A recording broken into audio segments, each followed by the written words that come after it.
barasaabka gobolka Gabiley Xamse Maxamed Cabdi iyo maayarka magaalada Gabiley Maxamed Amiin Cumar Cabdi ayaa kormeer indhaindhayna ku tagay dhismaha wadada isku xidhaysa labada degmo ee Arabsiyo iyo Allay Baday oo muddo 2 sano ah dhismaheedu taagnaa isla markaasina waqti xaadirkani si toos ah loo bilaabay dhismaha wadadani kormeerkaasi oo ay ku wehelinayeen xildhibaan Jamaado oo ka tirsan golaha deegaanka Gabiley isla markaana ah xildhibaanada laga soo doortay degmada Allay Baday ayaa waxa ugu horeyn halkaasi ka hadlay maamulka gobolka iyo ka degmada Gabiley waxayna ballan qaadeen dhismaha 1 kiiloomitir inay bixin doonaan waxayna xuseen in ay golaha deegaanka Gabiley horena ugu darsadeen 1 kiiloomitir halkan kiiloomitir ee kalena ay maanta ballan qaadayaan inay ku darsadaan dhismaha wadadani aad iyo aad u weyn ayaanu ka qabanay laba iska rogo ayaanu haysanaa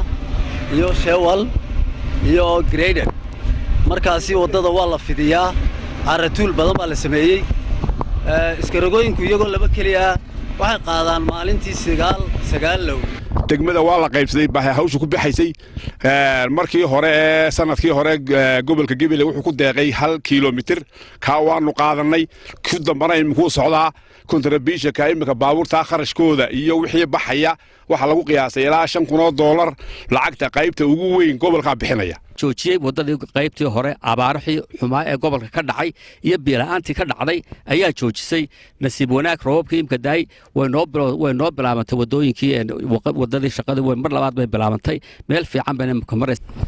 laakiin waxaan doonaynaa kulli inaan baaq u diro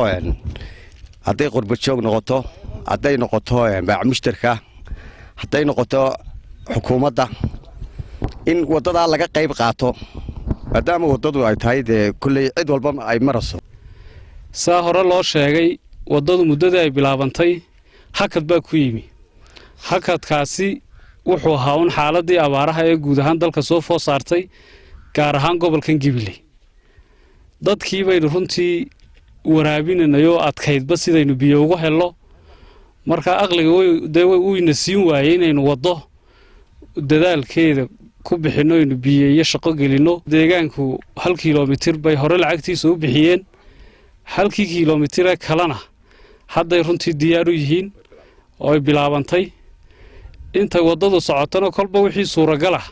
cidda koobaad ee runtii waxa weeye gacanteeda labaanu nahay waxaan baaq dheer halkan uga soo jeedinayaa dadweynaha reer Gabiley gudaha iyo dibadba meel kasta oo ay joogaan inay ka qayb qaataan dhismaha wadada contribution-keeda Allay Baday Arabsiyo oo waxa weeyaan xagga ilaahayna ajir iyo xasanaad ay kaga helayaan